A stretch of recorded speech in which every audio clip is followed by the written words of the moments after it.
Hello friends, कैसे हैं आप सब लोग। तो गाइज़ आज की वीडियो रहने वाली है एमकॉम थर्ड सेम के मार्केटिंग रिसर्च सब्जेक्ट के ऊपर। गाइज़ वीडियो थोड़ी इजी है, बट मैं बोलूँगी अगर आप ध्यान से सुनेंगे तो चुटकियों वाला खेल है आपके लिए वीडियो को समझना। But if you are listening to me, क्योंकि अगर आप लोग ये सोचेंगे कि फटाफट हो जाए बस, फिर वो काम नहीं होने वाला, फिर आपको कंसेप्ट क्लियर नहीं होंगे। तो मेरा मेन मोटो ये रहेगा, कंसेप्ट की क्लैरिटी हो। चलिए वीडियो की तरफ चलते हैं, वीडियो को स्टार्ट करते हैं। आप लोगों को डिटेल इंपॉर्टेंट इन्फॉर्मेशन बता दी गई है। यूनिट 1 और यूनिट 2 आप लोगों के लिए फ्री ऑफ कॉस्ट हमारे चैनल पर अवेलेबल रहता है। यूनिट 3 और यूनिट 4 को देखने के लिए आपको एक छोटा सा स्टेप फॉलो करना होता है, विच इज़ मेंबरशिप, जिसको आप लोग बाय कर सकते हैं। वीडियो की तरफ चलते हैं। सबसे पहला क्वेश्चन है, स्टेजेस क्या है मार्केटिंग रिसर्च के प्रोसेस की, कैरेक्टरिस्टिक्स क्या है मार्केटिंग रिसर्च की, स्कोप क्या है, इंपॉर्टेंस क्या है, लिमिटेशंस क्या है और रोल क्या है। तो सबसे पहले मार्केटिंग की रिसर्च होता क्या है। Marketing research is the process of, जिसमें हम लोग इंफॉर्मेशन को गैदर करते हैं कि क्या हमारा कस्टमर है, मार्केट में कैसा कंपटीशन है, क्या मतलब क्या चीज़ हमारे बिजनेस को और ग्रो करने में मदद करेगी, क्या हमें रिसर्च करने की ज़रूरत है, किस चीज़ की नॉलेज हमें होनी चाहिए। इट्स लाइक आस्किंग क्वेश्चन, कि अंडरस्टैंड करना कि लोग हमारे बिजनेस से चाहते क्या हैं, व्हाट पीपल वांट, कैसे वो हमारे प्रोडक्ट के ऊपर बिहेव करते हैं, क्या मार्केट में चल रहा है, एक्चुअल में क्या मार्केट की चीज़ें हो रही है, मार्केट में क्या हलचल हो रही है। दैट इज़ मार्केट रिसर्च, की मार्केट में रिसर्च करनी। तो मार्केटिंग रिसर्च की डेफिनेशन क्या है कि आप इंफॉर्मेशन को गैदर करते हो, आइडेंटिफाई करते हो, मार्केट की प्रॉब्लम्स को डिफाइन करते हो, अपॉर्चुनिटीज़ को देखते हो, सॉल्यूशंस को जनरेट करते हो और उसके बाद आप लोग उस सॉल्यूशन को इंप्लीमेंट करके अपनी परफॉर्मेंस को मॉनिटर करते रहते हो। ये मार्केटिंग रिसर्च आपकी बिजनेस की मदद करती है, जिसके थ्रू आप कस्टमर को समझ पाते हो, कस्टमर की क्या प्रेफरेंसेस हैं, क्या मार्केट में ट्रेंड है, क्या मार्केट में कॉम्पिटिटिवनेस है, आप उन चीज़ों को समझ पाते हो। फॉर एग्जांपल, अगर एक कंपनी चाहती है कि उसने एक नया प्रोडक्ट लॉन्च करना है, तो मार्केटिंग रिसर्च उसकी मदद करेगी। उसको पता चलेगा कि कौन उस प्रोडक्ट को बाय करना चाहता है, किस प्राइस पे लोग उसको बाय करना चाहते हैं, उसके उस प्रोडक्ट के रिलेटेड कौन कौन से कॉम्पिटिटर मार्केट में अवेलेबल है। ठीक है, simple terms marketing research. I hope आप लोगों को क्लियर है। अब इसका प्रोसेस क्या है, या बोल दो स्टेजेस क्या है, कि मार्केटिंग रिसर्च की क्या स्टेजेस हो सकती हैं। सबसे पहले आपको डिफाइन करना है कि मार्केट में किस चीज़ की नीड है, क्या प्रॉब्लम लोगों को आ रही है। क्योंकि जब आप एक किसी बंदे की प्रॉब्लम, लोगों की प्रॉब्लम्स को सॉल्व करना शुरू करोगे, तभी तो बिजनेस ग्रो करेगा। हर बिजनेस किसी ना किसी प्रॉब्लम का सोल्यूशन प्रोवाइड करता है। सबसे फर्स्ट काम क्या है, डिफाइन द प्रॉब्लम और ऑब्जेक्टिव। आइडेंटिफाई करो कि क्या एग्जैक्ट इशू आ रहा है, आप उसके ऊपर रिसर्च करो। एक company wants to find out क्यों उसकी सेल्स डिक्लाइन हो रही हैं, क्या फीचर्स कस्टमर प्रेफर कर रहा है एक प्रोडक्ट को बाय करने के लिए। उसके बाद आप एक रिसर्च प्लान डेवलप करो, डिटरमाइन करो कि रिसर्च कैसे कंडक्ट की जाती है, क्या डाटा की ज़रूरत है, कौन कौन से मेथड्स का यूज़ करके रिसर्च होती है, सर्वे, इंटरव्यू, ऑब्जर्वेशन। ठीक है, और इसको कौन study, who will be study, कौन स्टडी करेगा हमारी रिसर्च को। देन आप डाटा को कलेक्ट करो, गैदर करो सारी इंफॉर्मेशन को। आप प्राइमरी डाटा का यूज़ करके, लाइक सर्वेज वगैरह के थ्रू, और सेकेंडरी डाटा का यूज़ करके, जो भी आपके पास एग्जिस्टिंग रिपोर्ट है, सब चीज़ों का यूज़ करके आप इंफॉर्मेशन को गैदर करो। जो भी आपने डाटा कलेक्ट किया वो एक्यूरेट होना चाहिए, रिलायबल होना चाहिए, जिससे कि वैलिड रिजल्ट्स आ पाएँ। उसके बाद फोर्थ नंबर, अभी आपने डाटा को कलेक्ट कर लिया, अब आप डाटा को एनालाइज करोगे, टूल्स का यूज़ करोगे, चार्ट का यूज़ करोगे, ग्राफ का यूज़ करोगे। उस डाटा को एनालाइज करने के लिए आइडेंटिफाई करोगे मार्केट में क्या ट्रेंड चल रहा है, मार्केट में क्या पैटर्न चल रहा है, जिसके अकॉर्डिंग मार्केट हमारी मूव कर रही है। फोकस करोगे इनसाइट्स के ऊपर, जो कि रेलेवेंट है, जो कि ज़रूरी है प्रॉब्लम को सॉल्व करने के लिए। उसके बाद आप एक रिसर्च की रिपोर्ट तैयार करोगे, समराइज करोगे जो भी आपने फाइंडिंग्स की, जिस भी आप कंक्लूजन पे निकले, और उसके ऊपर कुछ रिकमेंडेशन दोगे कि इसको हम कैसे सही कर सकते हैं। ठीक है, उसके बाद आपने जो भी रिकमेंडेशन दी उसको आप इंप्लीमेंट करोगे, एंड आप उसको कंटिन्यूसली मॉनिटर करते जाओगे कि जो भी हमने रिकमेंडेशन दी क्या वो वर्क कर रही हैं या नहीं कर रही हैं। अब मार्केटिंग रिसर्च के क्या कैरेक्टरिस्टिक्स हैं। अगर आप मार्केटिंग रिसर्च करते हो तो यू हैव अ एक्यूरेसी, जो भी आपने रिसर्च फाइंडिंग की है वो प्रिसाइज होंगी और रिलायबल डाटा के ऊपर बेस्ड होंगी, तो एक्यूरेसी बनी रहेगी। एक्शनरेबल इंसाइट्स होंगे, जो आउटपुट हैं वो आपके डिसीजन लेने में मदद करेंगे, क्योंकि आपके पास क्लियर डाटा अवेलेबल है, आपके पास प्रैक्टिकल रिकमेंडेशंस है, तो you have a clear decision making power. Relevance, research जो भी होगी वो स्पेसिफिक प्रॉब्लम्स के ऊपर होगी, स्पेसिफिक क्वेश्चंस के ऊपर होगी, जो कि ऑर्गेनाइजेशन को आइडेंटिफाई करेगी। तो रेलेवेंट चीज़ पे आपने रिसर्च की है। फोर्थ वन, टाइमलेस होगी, रिजल्ट्स जो हैं वो इन टाइम अगर आप डिलीवर कर पा रहे हो, then you have a effective decision making power. Fifth one is cost effectiveness, जो रिसर्च है अगर वो वैल्यूएबल इंसाइट्स को डिलीवर कर रही है बिना अननेसेसरी एक्सपेंसेस के, तो दैट मीन्स कि आपकी जो रिसर्च है वो कोस्ट इफेक्टिव है। मार्केटिंग रिसर्च के स्कोप क्या है, क्या स्कोप है? फर्स्ट वन इज आप मार्केट को एनालाइज करते हो, सेकंड आप कस्टमर को देखते हो कि क्या कस्टमर का बिहेवियर है, क्या प्रेफरेंसेस है, थर्ड वन इज आप नए प्रोडक्ट को डेवलप करने या पुराने को इंप्रूव करने के बारे में सोचते हो, आप प्राइसिंग की स्ट्रेटेजीज पे फोकस करते हो कि कंज्यूमर किस प्राइस पे प्रेफर कर रहा है, एडवर्टाइजमेंट में क्या इफेक्टिवनेस आप ला सकते हो वो सोचते हो, सेल्स को कैसे बढ़ा सकते हो, फोकस कर सकते हो, फ्यूचर सेल्स को प्रेडिक्ट करते हो, और डिस्ट्रीब्यूशन चैनल्स कि किन के थ्रू डिस्ट्रीब्यूट होंगे आपके प्रोडक्ट्स, आप उनको देखते हो। मार्केटिंग रिसर्च की इंपॉर्टेंस क्या है कि आपके पास अगर आपने रिसर्च कर रखी है तो आप इन्फॉर्म डिसीजन मेकिंग ले सकते हो, आप कस्टमर को और अच्छे से समझ सकते हो, आप अपॉर्चुनिटीज़ को और अच्छे से आइडेंटिफाई कर सकते हो, आप अपने प्रोडक्ट और सर्विस को और इम्प्रूव कर सकते हो, और अगर आपने एडवांस में रिसर्च की है तो आपका रिड्यूस जो रिस्क है वो तो डेफिनेटली कम हो जाएगा। लिमिटेशन क्या है? अगर आप एडवांस में मार्केट रिसर्च करके रखते हो तो obviously that is a high cost consumption है, टाइम भी लगता है इसमें, डाटा रिलायबिलिटी इशू आते हैं, कई बार इनएक्यूरेट या बायस डाटा जिसकी वजह से हम लोग इनकरेक्ट कंक्लूजन पे पहुंच जाते हैं, लिमिटेड स्कोप है और हमें इसमें डिपेंड रहना पड़ता है। ठीक है, उसके बाद मार्केटिंग रिसर्च का क्या रोल है इन ऑर्गेनाइजेशन को फंक्शन करने में? मार्केटिंग रिसर्च का क्या रोल है? मार्केटिंग जब आप रिसर्च करते हो तो आप प्रोडक्ट डेवलप करते हो, मार्केटिंग रिसर्च करते हो तो आपको मदद मिलती है कि आप प्रोडक्ट की डेवलपमेंट में, आपको प्रोडक्ट को डिज़ाइन करने में, कस्टमर की ज़रूरतों को पूरा करने में मदद करती है। जैसे एक फ़ोन कंपनी है, अगर वो रिसर्च कंडक्ट करवाएगी तो उसी अकॉर्डिंग फिर वो फ़ोन में फीचर्स को ऐड कर पाएगी ना, अगर उसको पता होगा कि कस्टमर क्या फीचर चाहता है। सेकेंड वन, मार्केट रिसर्च आपको मार्केट की सेगमेंटेशंस के बारे में बताती है, आइडेंटिफाई करती है स्पेसिफिक ग्रुप्स ऑफ कस्टमर्स को टारगेट करती है, ब्रांड को पोजीशन दिलाती है मार्केट में। ठीक है, एक ब्रांड की इमेज क्रिएट करती है, प्राइसिंग डिसीजंस में मदद करती है, कस्टमर का सेटिस्फेक्शन और इंप्रूव करने में मदद करती है। हम कॉम्पिटिटर्स को अच्छे से एनालाइज कर पाते हैं मार्केट रिसर्च के थ्रू और रिस्क को मिटिगेट यानी कि कम कर पाते हैं। और यहीं पे क्वेश्चन की कंक्लूजन है। आई होप मार्केटिंग रिसर्च का process, role, features, scope, limitation सब कुछ आपको क्लियर है। सेकंड वन क्या है, ये ना राइट अ शॉर्ट नोट है कि syndicated, reliability, validity of resources, इनके ऊपर बताना है।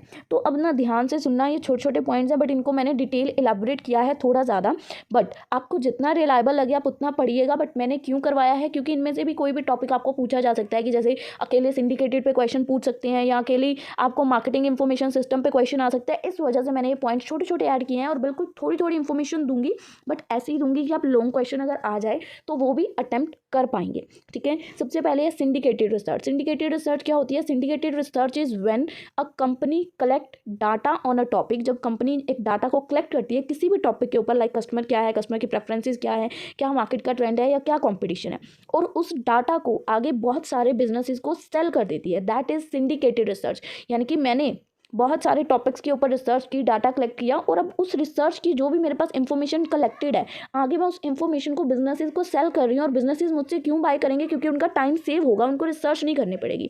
बिजनेसेस इस डाटा का यूज़ करके इन्फॉर्म डिसीजन ले सकते हैं, वो इस डाटा का यूज़ करके अपनी कंपनी के लिए इन्फॉर्म डिसीजन ले सकते हैं बिना अपनी खुद की रिसर्च किए हुए। ठीक है, तो दैट इज सिंडिकेटेड रिसर्च की रिसर्च कोई और कर रहा है, उसके बदले में बिजनेसेस उससे वो डाटा बाय कर लेंगे। तो फीचर्स क्या है इसमें? हम लोग डाटा को शेयर करते हैं, research is sold to multiple companies को सेल की जा सकती है। सेकंड फीचर स्टैंडर्डाइज है, द डाटा जो भी होता है जनरल होता है, किसी भी एक बिजनेस के रिलेटेड नहीं होता है, जनरल डाटा होता है, सभी के लिए इफेक्टिव होता है। कॉस्ट इफेक्टिव है क्योंकि बिजनेसेस के लिए सस्ता पड़ता है। ठीक है, एग्जिस्टिंग डाटा को बाय करना ईजी है, टाइम सेविंग है, टाइम बचता है कस्टमर का रिसर्च करने में, एक्सपर्टली डाटा कलेक्ट किया होता है क्योंकि जो भी लोग स्टैंडर्डाइज डाटा कलेक्ट करते हैं दैट आर प्रोफेशनल्स। इसकी वाइड रेंज होती है, ये बहुत वेरियस टॉपिक्स को कवर करता है, लाइक मार्केट ट्रेंड, कस्टमर की क्या हैबिट्स हैं, लाइक एक्सेट्रा। लिमिटेड कस्टमाइजेशन होता है, ये जो स्टैंडर्डाइज डाटा है इसको हम लोग कस्टमाइज नहीं कर सकते, अपने अकॉर्डिंग इसमें छेड़छाड़ नहीं कर सकते हैं। ठीक है, ये सभी मतलब जो स्टैंडर्डाइज रिसर्च है ना, ये एक जनरल रिसर्च है। ठीक है, ये स्पेसिफिक किसी धर्म जाति ऐसे नहीं होती है, जनरल रिसर्च है, सभी के साथ रेजोनेट करती है, हो सकता है कई बार किसी के साथ भी रेजोनेट नहीं करे, तो दैट इज जनरल इन्फॉर्मेशन। ठीक है, अगर आपके साथ रेजोनेट करती है then you can buy that data from that person. Okay, इसकी एडवांटेज क्या है कि ये कॉस्ट इफेक्टिव होती है, क्विकली हमारे पास सारे डाटा का असेस आ जाता है, इंडस्ट्रियल इंसाइट होती है, मार्केट ट्रेंड समझने में बिजनेस की मदद करती है और रिलायबल डाटा होता है। डिसएडवांटेज क्या है कि ये जो डाटा है ये जेनरिक डाटा है। ठीक है, ये स्पेसिफिक किसी एक कंपनी के लिए नहीं है, ये जनरल डाटा है, यानी कि सभी पूरी एक इंडस्ट्री को देखते हुए बनाया गया, उसके अंदर 100 तरह की कंपनीज हैं। कॉम्पिटिटर डाटा, ये इसकी डिसएडवांटेज क्या है कि ये वाला डाटा हमारे कॉम्पिटिटर्स के पास भी तो अवेलेबल है। थर्ड डिसएडवांटेज, हम इसमें कोई कस्टमाइजेशन नहीं कर सकते हैं। अब सेकंड पॉइंट, सेकंड यानी कि जो ऊपर हमने क्वेश्चन देखा उसका सेकंड पॉइंट, फर्स्ट वन था स्टैंडर्डाइजेशन, सेकंड है रिलायबिलिटी। तो रिलायबिलिटी क्या होती है? रिलायबिलिटी, अपने दिमाग में सोचो, रिलायबल डाटा रिलायबिलिटी मीन्स जो भी रिसर्च की गई है उसका जो रिजल्ट है वो रिलायबल हो, कंसिस्टेंट हो। अगर हम उस सेम रिसर्च को दोबारा करें तो सिमिलर कंडीशंस में हमें सेम रिजल्ट आना चाहिए। रिलायबल रिसर्च का जो प्रोसेस है वो इंश्योर करता है कि जो आउटकम्स हैं वो डिपेंडेबल हैं, ठीक है। अब इसमें कोई भी रैंडम एरर्स की वजह से ये डाटा असर नहीं होगा, गलत नहीं आंसर आएगा, जितनी बार मर्जी कैलकुलेट करें रिलायबल आंसर ही आएगा। फीचर क्या है कि कंसिस्टेंसी है, रिजल्ट हर बार जितनी भी मर्जी बार रिपीट करो सेम ही आएगा।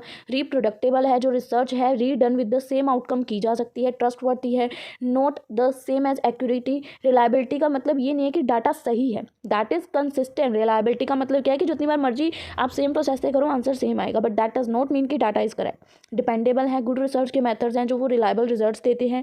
इंपॉर्टेंट होता है डिसीजन मेकिंग में और एरर्स को कम करता है। तो टाइप्स क्या है रिलायबिलिटी के? फर्स्ट टाइप क्या है? Test retest reliability. ये इवेल्युएट करता है कंसिस्टेंसी ऑफ रिजल्ट्स को जब जो सेम टेस्ट है वो मल्टीपल टाइम कंडक्ट किया गया। इवेल्युएट टेस्ट को रीटेस्ट करना, ध्यान से पॉइंट की हेडिंग समझो। रिलायबिलिटी के टाइप्स क्या हैं? टेस्ट को रीटेस्ट करने वाली रिलायबिलिटी। तो इवेल्युएट करना कंसिस्टेंसी को किसी भी रिजल्ट की जो भी उन्होंने निकाली हुई है, तो सेम टेस्ट को अगेन कंडक्ट करना मल्टीपल टाइम, उसको रीटेस्ट करना। जैसे कि एक पर्सनैलिटी टेस्ट होता है, taken by the same person a week apart should given similar results. अगर उसको डिफरेंट टाइम्स भी लिया जाएगा तो सेम रिजल्ट्स आएंगे। सेकेंड है इंटर रेटर रिलायबिलिटी, यानी कि measure the agreement between the different researchers और observers evaluate the same data. Measure करना जो भी उन्होंने एग्रीमेंट किया डिफरेंट रिसर्चर्स और ऑब्जर्वर्स, उनके डाटा को इवेल्युएट करना। जैसे 2 इंटरव्यूअर्स हैं, उन्होंने एक जॉब कैंडिडेट को रेट दी, उस रेटिंग को कंपेयर करना, ठीक है। तो अगर क्राइटेरिया क्लियर है तो आप उस रेटिंग को कंपेयर करोगे, दैट इज इंटर रेटर। जिन्होंने रेटिंग दी है क्या वो रिलायबल है, उसको कंपेयर करना। Third one is internal consistency, जहाँ पे जो डिफरेंट पार्ट्स हैं ऑफ अ टेस्ट और सर्वे उनको मेजर करना सेम कंसेप्ट पे। जैसे कि सर्वे किया हमने कि कस्टमर की सेटिस्फेक्शन क्या है, उसमें कुछ क्वेश्चंस आए दैट अलाइन एंड यील्ड, जिसकी वजह जो अलाइन और यील्ड होके सिमिलर रिस्पॉन्स हमें दे रहे हैं, दैट इज इंटरनल कंसिस्टेंसी। सर्वे किया कस्टमर की सेटिस्फेक्शन के ऊपर और उससे सेम क्वेश्चन अलाइन हो रहे हैं कि ये सिमिलर सा रिस्पॉन्स आ रहा है कस्टमर की तरफ से, that is internal consistency. Fourth one is parallel form reliability, compare करना 2 डिफरेंट वर्जन्स की कंसिस्टेंसी को टेस्ट के बेस पे जो भी डिज़ाइन किया गया है, same concept. Test design to measure the same concept, जो टेस्ट है वो डिज़ाइन किया गया है सेम कंसेप्ट को मेजर करने के लिए, उस 2 डिफरेंट वर्जन्स को कंपेयर करना। जैसे कि 2 फॉर्मेट है किसी भी नॉलेज के, 2 formats of a knowledge test should produce the same score. 2 format है बट दोनों से सेम स्कोर आ रहे हैं पार्टिसिपेंट्स के, ठीक है। जैसे कि हम कोई भी नॉलेज किसी भी टेस्ट के थ्रू हम लोग उसकी नॉलेज बच्चे की आइडेंटिफाई करना चाह रहे हैं, जैसे डिफरेंट हमारे कई भी क्लास में सब्जेक्ट्स होते हैं, ठीक है। तो दोनों में उसका अगर सेम पार्टिसिपेंट के स्कोर आ रहे हैं, that is a parallel form reliability. एक ही तरह के, यानी कि 2 कई बार होते हैं ना, हम जैसे हम लोग पेपरों में मीन मीडियन मोड निकालते थे, कई बार क्या होता था हम चाहे सम को मीन से सॉल्व करें, चाहे मीडियन से, चाहे मोड से, आंसर तीनों का सेम ही आना था। तो दैट इज पैरेलल फॉर्म। किसी भी मेथड से सम को सॉल्व करें आंसर सेम ही आना है, that is parallel form of reliability. तो इंपॉर्टेंस क्या है? डाटा ट्रस्टेड होता है, डिसीजन मेकिंग हमारी इंप्रूव करता है, और प्रोफेशनली जिन्होंने भी ये डाटा रिलायबल कलेक्ट किया, that are professionals, highly reliable होते हैं। तो क्वालिटी पर असर पड़ता है। कौन से फैक्टर्स इफेक्ट करते हैं इसकी रिलायबिलिटी को? मेजरमेंट में अगर कोई एरर हो जाए, मिस्टेक हो जाए टूल्स में या प्रोसेस में, जिसकी वजह से इसकी कंसिस्टेंसी रिड्यूस हो जाती है। पार्टिसिपेंट्स की वेरिएबिलिटी, अगर उनका मूड एनर्जी चेंज होता है तो that should also change the response. और थर्ड वन इन्वायरमेंटल कंडीशन, जो एक्सटर्नल फैक्टर्स हैं लाइक नॉइस, डिस्ट्रैक्शन, ये भी रिजल्ट पे इम्पैक्ट डालते हैं। अब आप इसकी रिलायबिलिटी को कैसे इंप्रूव कर सकते हो? स्टैंडर्डाइज इसका प्रोसीजर करके, रिसर्चर्स को और ट्रेनिंग दे के, जो टूल हैं उनको पहले यूज़ करके देखो, टेस्ट करके देखो, यूज़ करने से पहले उनकी टेस्टिंग करो और रिपीट टेस्ट कंडक्ट किए जाए मल्टीपल टाइम्स, ताकि रिजल्ट्स को कंफर्म किया जाए, ठीक है। अब थर्ड वन आता है वैलिडिटी ऑफ रिसोर्सेज। वैलिडिटी का मतलब क्या है कि आपने वैलिड क्वेश्चंस पूछने हैं, यानी कि जैसे देखो, वैलिडिटी मीन्स जो रिसर्च या डाटा आप एक्चुअली मेजर करना चाहते हो, ठीक है। सपोज मेजर करना चाहते हो, आप उसके रिलेटेड ही रेलेवेंट क्वेश्चन पूछोगे, वैलिड क्वेश्चंस पूछोगे। फॉर एग्जांपल एक सर्वे किया गया कस्टमर की सेटिस्फेक्शन के रिलेटेड, तो डायरेक्टली हम लोग कस्टमर की सेटिस्फेक्शन के रिलेटेड ही क्वेश्चन पूछेंगे कि how was your experience with this product और विद दिस कंपनी, ठीक है। तो इसका क्या फीचर है? एक्यूरेट है, रिसर्च एक्यूरेटली आंसर करती है कि क्वेश्चंस को उसी अकॉर्डिंग डिजाइन किया जाए, रेलेवेंट डाटा होता है, ठीक है। रिसर्च के गोल्स के ऊपर कोई बायसनेस नहीं होती है, करेक्ट मेथड का यूज़ किया जाता है, क्लियर पर्पस होता है, डिसीजन मेकिंग में मदद करता है, और इसको आप चेंज कर सकते हो ओवर द टाइम। टाइप्स क्या है वैलिड रिसोर्सेज की? प्राइमरी सोर्स है ओरिजिनल मटेरियल, जैसे कि आप सर्वे, इंटरव्यू, ऑफिशियल डॉक्यूमेंट्स का यूज़ कर सकते हो, दैट इज़ प्राइमरी सोर्स, आप वैलिड रिसर्च कर सकते हो, गवर्नमेंट स्टैटिक्स वगैरह इसकी करती है। सेकेंडरी सोर्स क्या है, इन्फॉर्मेशन को अनालिस करो, इंटरप्रेट करो प्राइमरी डाटा से, लाइक बुक्स, आर्टिकल, रिव्यूज़ लो, ठीक है, मार्केट एनालिसिस की report. Third one is scholarly source, peer review journals और एकेडमिक पेपर्स की रिव्यू कर पाए हम उसकी वैलिडिटी को।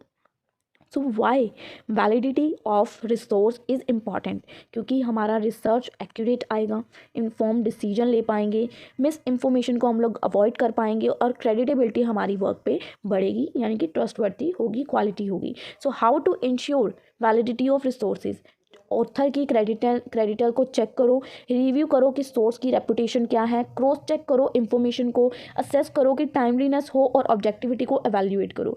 वैलिडिटी ऑफ रिसोर्सेज में क्या चैलेंजेस आते हैं, जो आउटडेटेड है, चैलेंजेस क्या है कि जो इन्फॉर्मेशन है वो कई बार आउटडेटेड हो जाती है, बायस्ड सोर्सेज होते हैं, वन साइडेड व्यू पॉइंट होता है, फेक न्यूज़ या मिस इन्फॉर्मेशन कई बार अवेलेबल हो जाती है और कई बार इनएडिक्वेट वेरिफिकेशन हो। उसके बाद देखिए फ्रेंड्स, नेक्स्ट क्या है, marketing information system. Marketing information system एक ऐसा सिस्टम है जो कि कलेक्ट करता है, ऑर्गेनाइज करता है और इन्फॉर्मेशन को अनाउंस करता है अबाउट द क्या मार्केट है, क्या कस्टमर्स हैं, क्या कॉम्पिटिटर हैं, ताकि हमारे मार्केटिंग के डिसीजंस को और बेटर बना पाए। तो मार्केटिंग इन्फॉर्मेशन सिस्टम के क्या फीचर हैं, ये कंटिन्यूस प्रोसेस है, मार्केटिंग की इन्फॉर्मेशन है, ठीक है, तो ये कंटिन्यू प्रोसेस है, इसमें हम लोग डाटा कलेक्ट करते हैं, ये टाइमली होता है, डिसीजन लेने में हमारी मदद करता है, टेक्नोलॉजी बेस्ड होता है, डाटा कॉस्ट एफिशिएंट होता है और कॉम्प्रिहेंसिव होता है। उसके बाद देखिए फ्रेंड्स, कंपोनेंट्स क्या है मार्केटिंग इन्फॉर्मेशन सिस्टम के। सबसे पहला कंपोनेंट है इंटरनल रिकॉर्ड सिस्टम। कलेक्ट करते हैं डाटा ऑर्गेनाइजेशन के अंदर से ही, जैसे कि उसकी sale report, inventory level, customer का क्या फीडबैक है। Second one marketing intelligence system होता है, इसमें हम लोग एक्सटर्नल सोर्स से डाटा कलेक्ट करते हैं, लाइक हमारे कॉम्पिटिटर से मार्केट के क्या ट्रेंड है, क्या इंडस्ट्री में न्यूज़ चल रही है। थर्ड हम लोग मार्केटिंग की रिसर्च करते हैं, स्पेसिफिक रिसर्च जिसमें हम लोग पर्टिकुलर मार्केटिंग की प्रॉब्लम्स को सॉल्व करते हैं। Fourth one is decision support system, इसमें हम लोग हमारे डाटा को एनालाइज करते हैं टूल्स और मॉडल्स का यूज़ करके और उसके अकॉर्डिंग डिसीजन लेते हैं। तो ये चार कंपोनेंट्स हैं जिसमें हम लोग पहले इंटरनल रिकॉर्ड्स को चेक करते हैं, second marketing intelligent external records को देखते हैं, फिर मार्केटिंग रिसर्च सिस्टम के थ्रू डाटा को देखते हैं और fourth one is decision support system. Marketing information system के फंक्शंस क्या है, फर्स्ट वन इज डाटा को कलेक्ट करना, डाटा को स्टोर करना, थर्ड वन इज डाटा को प्रोसेस यानी कि एनालाइज करना और फोर्थ वन इज इन्फॉर्मेशन जो भी आपको लगती है उसको डिस्ट्रीब्यूट करना। इंपॉर्टेंस क्या है, आप इसके थ्रू इन्फॉर्म डिसीजन ले सकते हो, मार्केट को अंडरस्टैंड कर सकते हो, एफिशिएंसी को और इम्प्रूव कर सकते हो, आपको कॉम्पिटिटिव एडवांटेज भी मिलेगी और आपका रिस्क जो है वो रिड्यूस हो जाएगा। मार्केटिंग इन्फॉर्मेशन सिस्टम में चैलेंजेस क्या आते हैं, कई बार जो है डाटा ओवरलोड हो जाता है, हाई कॉस्ट पड़ जाती है, एक्सपेंसिव इंटीग्रेशन के इशू आते हैं, डाटा एक्यूरेट नहीं होता है और टेक्नोलॉजी पे हमें डेफिनेटली डिपेंड रहना पड़ता है। तो एग्जांपल्स यहाँ पे आपको retail industry, e commerce, telecommunications की दी हैं which you can read, it is easy. अब नेक्स्ट टॉपिक जो आपके क्वेश्चन में ही था, फिफ्थ टॉपिक्स की मार्केट की रिसर्च, मार्केटिंग रिसर्च करने में आपको क्या प्रॉब्लम्स आती हैं, ठीक है। तो मार्केटिंग की रिसर्च करने में क्या प्रॉब्लम्स कंडक्ट होती हैं। मार्केटिंग रिसर्च एक क्रिटिकल टूल है बिजनेस के लिए कि आपको समझना है कि क्या कस्टमर है, क्या मार्केट का ट्रेंड है। तो यहाँ पे तो हो नहीं सकता कि कोई आपको चैलेंजेस ही ना आए, मार्केट को समझने में बहुत सारे चैलेंजेस आते हैं। सबसे पहला चैलेंज रिसर्च करने में क्या आता है, हाई कॉस्ट। मार्केटिंग रिसर्च में आपको फाइनेंशियल रिसोर्सेज की ज़रूरत तो पड़ेगी ना, प्रोफेशनल्स को हायर करना पड़ेगा, परचेजिंग टूल्स देखने पड़ेंगे, सर्विस को कंडक्ट करना पड़ेगा, मैनेजिंग लॉजिस्टिक को हायर करना पड़ेगा, दैट शुड बी कॉस्टली, ठीक है। सेकंड वन इज दिस, जो आपको मार्केटिंग रिसर्च है इसमें सेकंड चैलेंज क्या आता है कि टाइम कॉन्स्ट्रेंट है, टाइम बहुत लगता है।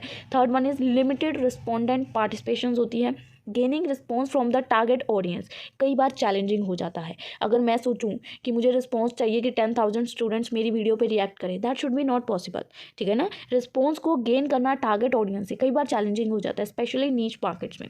सो people may unwilling to participate in service, लोग पहले तो पार्टिसिपेट ही नहीं करते हैं सर्विस इंटरव्यूज़ में, ठीक है, उनका इंटरेस्ट ही नहीं होता है, ठीक है। Fourth one is in accurate data collection होता है, पुअरली डिज़ाइन सर्वे की वजह से क्वेश्चंस होते हैं, अनट्रेन्ड इंटरव्यूअर्स होते हैं जिसकी वजह से अनरिलायबल डाटा हमारे पास आ जाता है, तो रिस्पोंडेंट को इन एक्यूरेट डिसऑनेस्ट आंसर प्रोवाइड करने पड़ते हैं, ठीक है। क्योंकि आजकल आप लोग देखिए ना, लोग अपना इन्फॉर्मेशन करेक्ट थोड़ा बताते हैं। कोई भी सर्वे हो, अगर आपसे आपकी पर्सनल डिटेल मांगी जाए तो क्या आप करेक्ट डाटा बताओगे, नेवर, है ना। उसके बाद फिफ्थ चैलेंज की मार्केट के डायनामिक्स चेंज होते रहते हैं। सिक्स वन इज बायसनेस होती है रिसर्च में, जो रिसर्चर्स हैं बायस होते हैं, सैम्पलिंग एरर्स आ जाते हैं, ठीक है। सेवन्थ वन इज डाटा को असेस करने में हमें बहुत बार डिफिकल्टी आती है। एट्थ वन डाटा कई बार एनालाइज करना बहुत मुश्किल हो जाता है, कम्प्लेक्स हो जाता है डाटा को एनालाइज करना। नाइन्थ कल्चरल और लैंग्वेज बैरियर्स आते हैं, 10th one is technological challenges हमें फेस करने पड़ते हैं, आउटडेटेड टेक्नोलॉजी की वजह से हमें स्ट्रगल करना पड़ता है।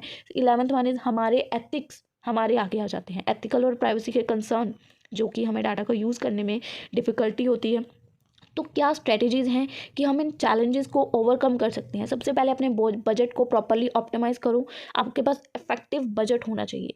Second one is streamline processes करो, यानी कि ऑनलाइन टूल्स का यूज़ करो like Google form, AI softwares का आपके टाइम और कॉस्ट को सेव करें। थर्ड, डाटा की एक्यूरेसी को इंश्योर करो, पार्टिसिपेशन को लोगों की इम्प्रूव करो, लोगों को रिवॉर्ड दो, इंकरेज करो कि आपको रिस्पॉन्ड करना है। रिसर्च को अप टू डेट रखो, अडॉप्ट करो न्यू न्यू टेक्नोलॉजी को, कल्चर में सेंसिटिविटी को भी ध्यान में देखो, लोकल एक्सपर्ट्स को हायर करो, कोलैब करो उनके साथ, एड्रेस करो एथिकल क्या इश्यूज आते हैं, उसको ट्रांसपेरेंसी रखो, लोगों को प्रोटेक्ट रिस्पोंडेंट ताकि वो सर्वे को अच्छे से अटेंड कर पाएँ। और यहीं पे क्वेश्चन की कंक्लूजन है। आफ्टर दैट आता है हमारा यूनिट 2। यूनिट 2 के भी ऐसे ही छोटे छोटे 4 टॉपिक्स हैं, जिनमें से 2 इंपॉर्टेंट हैं, दोनों अनइम्पॉर्टेंट है, बट हम करेंगे जस्ट बिकॉज क्योंकि पेपर में एज इट इज़ पूछे जाते हैं। ठीक है, तो यूनिट 2 की बात करते हैं, सैम्पलिंग टेक्निक्स, रिसर्च डिज़ाइन। तो क्योंकि अब आप जब ये चारों पॉइंट्स डिटेल में स्टडी करोगे तो इसके अगला जो क्वेश्चन है प्रॉपर वो भी इसी के ऊपर है, तो आपको वो बहुत इजीली हो जाएगा। But if you are listening to me very clearly तो आपको कोई दिक्कत नहीं आएगी। सैम्पलिंग टेक्निक्स क्या होती हैं, पहले तो आप सैम्पलिंग बताओगे क्या होता है। सैम्पलिंग एक प्रोसेस है जिसमें हम लोग सिलेक्ट करते हैं सबसेट ऑफ इंडिविजुअल और यूनिट, एक लार्ज पॉपुलेशन, ताकि हम उस चीज़ को स्टडी कर पाएँ। जैसे कि हमने किसी भी चीज़ का सैंपल लेना है तो हम थोड़ा सा उस चीज़ को यूज़ करके या चख के देखते हैं, सैंपल लेके देखते हैं, तो जिसकी वजह से हम लोग पूरे, जैसे कि यार अगर हमने चावल लेने हैं, पूरी चावल की बोरी है, ठीक है, तो हम उसमें से सैंपल के तौर पे 2-4 दाने उठा के चावल का दाना देखते हैं ना कि कैसा है, जिसकी वजह से हम उस पूरी बोरी के इंटायर उस बोरी के कंक्लूजन निकाल पाएंगे कि ये कैसी है। That is sampling. तो एक की पार्ट है मार्केटिंग की रिसर्च का कि रिसर्चर्स को अलाउ करना कि आप इंफॉर्मेशन ले सकते हो, हर इंडिविजुअल से गैदर कर सकते हो सैम्पलिंग के थ्रू। 2 तरह की कैटेगरीज होती हैं सैम्पलिंग की, probability sampling, non probability sampling. सबसे पहले क्या है प्रोबेबिलिटी सैम्पलिंग। प्रोबेबिलिटी सैम्पलिंग में क्या होता है कि हर इंडिविजुअल के पास इक्वल चांस होता है कि उसको सिलेक्ट किया जा सकता है। ठीक है, इसके अंदर पहला पॉइंट आता है सिंपल रैंडम सैम्पलिंग। हम रैंडमली किसी भी पॉइंट, किसी भी दाने को सिलेक्ट कर सकते हैं। ठीक है, ये रैंडमली करते हैं हम। ठीक है, तो यहाँ पे आप लोग कुछ भी एग्जाम्पल दे सकते हो। सेकंड है सिस्टमैटिक सैम्पलिंग। इंडिविजुअल्स को उनके इंटरवल के बेस पे फ्रॉम अ लिस्ट, उसके बेस पे सिस्टमैटिक मैनर में सिलेक्ट किया जाता है। Third one is stratified sampling. ये जो पॉपुलेशन है ये ग्रुप्स में डिवाइडेड होती है based on the specific characteristics, जैसे कि एज, जेंडर और इनकम। अगर हम चावलों की बात करें, जो कनक या चावल लाते हैं हम लोग, तो वो अलग अलग बोरियों में होते हैं और उनके अलग अलग प्राइजेस भी होते हैं। ठीक है, तो उनको अलग अलग ग्रुप्स में डिवाइड कर रखा होता है। तो random sample is then taken from each group. तो हम यहाँ पे हर एक दाने को उठा के देखते हैं कि कौन सा which one is better. That is stratified sampling. Next one क्या है क्लटर सैम्पलिंग, क्लस्टर सैम्पलिंग। ये जो पॉपुलेशन है इसको क्लस्टर्स में डिवाइड किया जाता है, इन इंटायर क्लस्टर्स रैंडमली सेलेक्ट किए जाते हैं स्टडी के लिए। ऑफ्टन यूज जब पॉपुलेशन आज जियोग्राफिकली डिसअपेयर्ड होती है। एग्जाम्पल से समझो, ध्यान अच्छा समझ आएगा। जैसे कि फ्यू सिटीज़ को हमने रैंडमली सेलेक्ट किया और उनको स्टडी किया, उनके ऑल द रेजिडेंट्स, जो भी उस कंट्री के अंदर रेजिडेंट्स हैं उनकी स्टडी की डिटेल में। क्लटर मतलब बहुत सारी पॉपुलेशन में से कुछ भी रैंडमली पिक कर लिया। ठीक है, सेकंड वन आता है नॉन प्रोबेबिलिटी सैम्पलिंग की प्रोबेबिलिटी नहीं है। नॉन प्रोबेबिलिटी सैम्पलिंग सभी के पास इक्वल चांस नहीं होता है कि उनको सिलेक्ट किया जाए। ठीक है, दिस मेथड को क्विकर भी बोला जाता है और कॉस्ट एफिशिएंट भी बोला जाता है। जैसे कि सैंपल की चीज़ें ना लोग अलग ही निकाल के रख देते हैं कि ये ही सैंपल के लिए दी जाएंगी, बाकियों के पास चांस ही नहीं होगा कि सैम्पलिंग उनको ऑप्शन भी हो उनके पास, तो इक्वल चांस नहीं होता है। ठीक है, first one is convenience sampling. Participants को सिलेक्ट किया जाता है based on their availability and proximity to the researchers. ये मेथड इजी होता है उसको, और इसकी वजह से जो रिजल्ट्स हैं वो बायस्ड होते हैं। सेकंड वन इज जजमेंटल हो के सैम्पलिंग करना। पार्टिसिपेंट्स को चूज़ किया जाता है रिसर्चर की जजमेंट के बेस पे कि कितनी उसके पास नॉलेज है पॉपुलेशन की। Third one is quota sampling. उसको ग्रुप्स में डिवाइड कर दिया जाता है, ईच ग्रुप में से नंबर ऑफ पीपल्स को सिलेक्ट किया जाता है। ठीक है, उसके बाद स्नोबॉल सैम्पलिंग। एग्जिस्टिंग पार्टिसिपेंट्स को रिक्रूट किया जाता है अदर पार्टिसिपेंट्स के लिए फॉर द स्टडी, कि आप स्टडी करो। ये मतलब ईजी होता है, यूजफुल होता है पॉपुलेशन के लिए कि उसको समझना, हार्ड होता है उसको असेस कर पाना।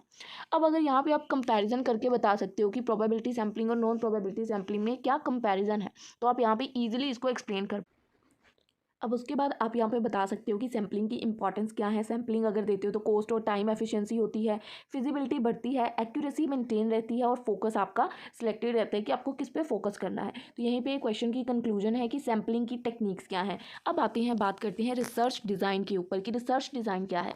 रिसर्च डिज़ाइन एक ब्लूप्रिंट है जो कि आपको रिसर्च की स्टडी करने में मदद करता है। ये आउटलाइन करता है कि क्या प्रोसेस है, क्या मेथड्स हैं, क्या डाटा आपको कलेक्ट करना है, किस डाटा को आपको एनालाइज करना है, किस डाटा को आपको इंटरप्रेट करना है। ये एक वेल प्लान्ड रिसर्च डिज़ाइन होता है जो कि इंश्योर करता है कि जो भी रिसर्च के ऑब्जेक्टिव्स हैं वो प्रॉपरली मेट हों और जो डाटा है वो रेलेवेंट और रिलायबल हो। ये डिज़ाइन आपकी मदद करता है रिसर्चर्स की कि डिटरमाइन कर पाओ कि कौन सा मेथड मोस्ट सुटेबल है डाटा को कलेक्ट करने के लिए, सैम्पल करने के लिए, एनालाइज करने के लिए या another type of research problems पे डिपेंड करने के लिए। तो रिसर्च डिज़ाइन के टाइप्स क्या है, इसके ऊपर आगे फुल फ्लेज क्वेश्चन है, तो प्लीज़ ध्यान से सुनिएगा।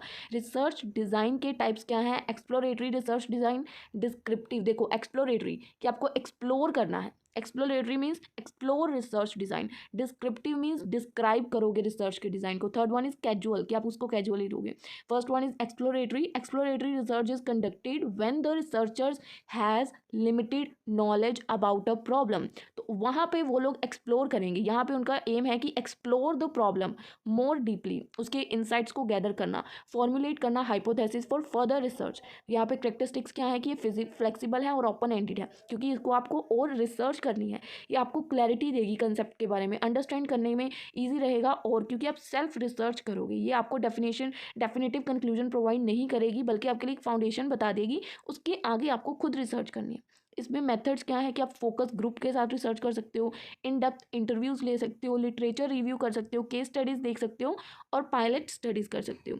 उसके बाद सेकंड आती है डिस्क्रिप्टिव रिसर्च डिज़ाइन। इसमें आपको डिस्क्राइब करना है, ठीक है। डिस्क्रिप्टिव रिसर्च को कब यूज़ किया जाता है? जब आपको उसके करेक्टरिस्टिक्स को डिस्क्राइब करना है, बिहेवियर को बताना है पॉपुलेशन के। इसका फोकस किसके ऊपर होता है कि क्वेश्चंस को आंसर करना, like who, what, where, when, क्या होगा, मतलब है ना, डिस्क्राइब करना। तो ये आपको एक डिटेल पिक्चर बताती है रिसर्च सब्जेक्ट की। ये मोर स्ट्रक्चर होती है एक्सप्लोरेटरी रिसर्च से क्योंकि आपको यहाँ पे डिस्क्राइब करना है और इसमें इन्वॉल्व होता है कलेक्टिंग डाटा एक सैम्पल या पॉपुलेशन से, जिससे आप ट्रेंड पैटर्न रिलेशनशिप को आइडेंटिफाई कर पाओ। इसमें मेथड्स क्या है? आप सर्वे के थ्रू पता कर सकते हो, ऑब्जर्व कर सकते हो लोगों को, केस स्टडीज रीड कर सकते हो और सेकेंडरी डाटा को एनालाइज कर सकते हो। Third one is casual research design. Casual research design को कब यूज़ किया जाता है? जब आपको कोज एंड इफेक्ट रिलेशनशिप को आइडेंटिफाई करना है वेरिएबल्स के बीच में। इस टाइप का जो रिसर्च टेस्ट है वो वेदर जब जैसे ही एक वेरिएबल में चेंजेस होता है उसका इफेक्ट दूसरे पे पड़ता है। इसका करेक्टरिस्टिक्स क्या है कि इसमें हाइपोथेसिस टेस्टिंग इन्वॉल्व होती है, ये कंट्रोल्ड एक्सपेरिमेंट्स को यूज़ करता है, ये आपको इंसाइट प्रोवाइड करता है कि हाउ एंड वाई की सर्टन इफेक्ट अक्कर हुआ है। इसके मेथड्स क्या है कि आप एक्सपेरिमेंटल स्टडीज़ देख सकते हो, रेंडमनाइज कंट्रोल ट्राई कर सकते हो, ठीक है। उसके बाद इसके की एलिमेंट्स क्या है रिसर्च डिज़ाइन के? रिसर्च करने के लिए आपके पास पहले एक ऑब्जेक्टिव होना चाहिए, क्लियर ऑब्जेक्टिव। सेकंड वन, आपके पास डाटा कलेक्ट करने के लिए मेथड्स होने चाहिए जिसके थ्रू आप डाटा को कलेक्ट कर पाओ। थर्ड वन इज़ आपके पास सैम्पलिंग का प्लान होना चाहिए कि क्या सैम्पलिंग प्लान है। फोर्थ वन, आप डाटा को एनालाइज करोगे। फिफ्थ वन, आपने प्लान कर लिया, एनालाइज कर लिया, अब आप timeliness and budget, well structure research design को टाइमली और बजटली प्लान करके उसको इम्प्लीमेंट करोगे।